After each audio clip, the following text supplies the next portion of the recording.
Hello అండి, ఎలా ఉన్నారు అందరూ? నేను కొత్త రెసిపీతో మళ్ళీ వాళ్ళకు వచ్చేసానండి మీ ముందుకి. వాళ్ళ పూల్ మక్నాతో చాట్ చేస్తున్నానండి కొత్తగా. అది ఎలా ఉందో టేస్ట్ చేసి కామెంట్ చేయండి మర్చిపోకండి. ఎవరు నిన్న కామెంట్ చేయలేదు, నిన్న వీడియో కూడా చూసి కొద్దిగా కామెంట్ చేయండి ప్లీజ్. స్టార్ట్ చేద్దామా మరి మన రెసిపీలోకి? ఇవాళ కావాల్సిన రెసిపీకి కావాల్సిన పదార్థాలు ఏంటో ఇప్పుడు చెప్తాను. ముందుగా పూల్ మక్నా 2 కప్పులండి, ఆనియన్స్ 1, టమాటా 1 కప్పు, క్యారెట్ 1 కప్పు. దాంట్లో ఒక బాండి తీసుకొని, కడాయి తీసుకొని డ్రై రోస్ట్ చేసుకోవాలండి. పూల్ మక్నాని డ్రై రోస్ట్ చేసుకున్న తర్వాత డ్రై రోస్ట్ కొద్దిగా పడుతుంది. ఒక 2-3 మినిట్స్ అవి తీసుకున్న తర్వాత ఒక ప్లేట్లో దాన్ని సర్వ్ చేసుకోండి.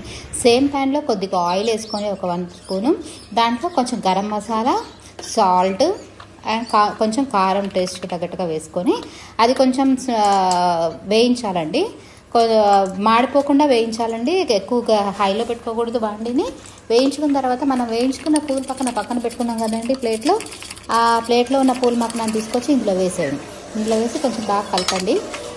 అంతా అన్ని బాల్స్కి కలిపేటట్టుగా కలపండి. తర్వాత అన్ని కూరలు ఇందాక చెప్పిన కూరలన్నీ అందులో వేసేసేయండి. ఈ టైంలో పొయ్యి కట్టేసేయాలండి, పొయ్యి ఆన్ చేసి ఉండకూడదు, మాడిపోతాయి కింద మసాలాలన్నీ. సో వేయించిన కూరలన్నీ కలిపేసుకొని పెట్టుకోండి. తర్వాత రుచికి తగ్గట్టుగా కొంచెం చాట్ మసాలా కూడా వేసానండి. మనం బయట ఎలా తింటామో అలా కావాలని చెప్పేసి కొంచెం చాట్ మసాలా వేసి కలిపేసానండి.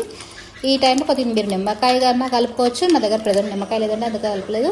గార్నిష్కి కొద్దిగా కొత్తిమీర తీసుకొని గార్నిష్ చేసుకున్న తర్వాత తింటే చాలా బాగుంటుందని మా వాళ్ళకి పెట్టానండి. వాళ్ళు చాలా బాగుందని చెప్పారు.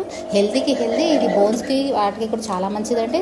తిని చూడండి ప్లీజ్, కామెంట్ చేయండి మర్చిపోకండి.